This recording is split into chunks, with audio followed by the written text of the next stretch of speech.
Gihimo niadtong Abril 13, 2026 ang ceremonial blessing sa unom ka mga bagong sakyanan sa tubangan sa City Hall, usa ka laka nga direkta makatabang sa serbisyo sa katawhan. Ang blessing gipanguluhan ni Father Rex Garces o gitambungan sa nagkadaiyang opisina sa lokal nga pangagamhanan. Personal usab nga mitambong si Mayor John T. Raymond Jr. nga maoy naguna sa pagduso niini nga programa. Unom ka sakyanan ang opisyal nga gi-turn over.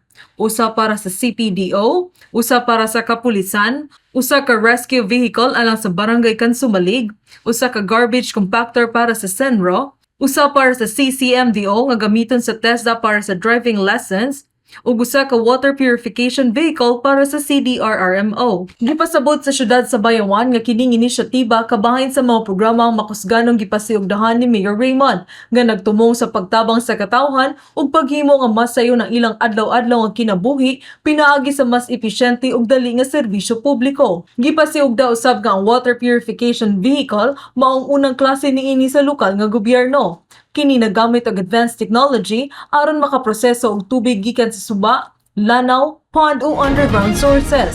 So with this water purification, pwede nato nga makasuyop ta og tubig sa sapa or sa suba, no?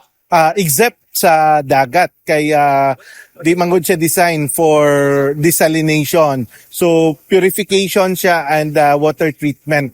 So in case wala tay supply sa bawad kay nadaot atong linya like katong Typhoon Odette, we can use this to source water out kay naraman tay mga sapa, naraman tay mga suba to supply water sa ato ang mga constituents nga naapektahan sa ilahang water needs. So mao gani ang pinaka primary purpose ani during emergencies, during evacuations na need ta og limpyo nga tubig para sa ato ang mga IDPs.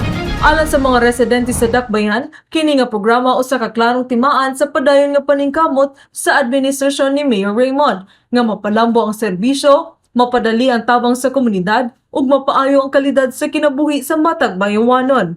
Gikan sa Media Bureau, kini si John na may bagaan, Ibayaw Bayawan, kita ang bayawan.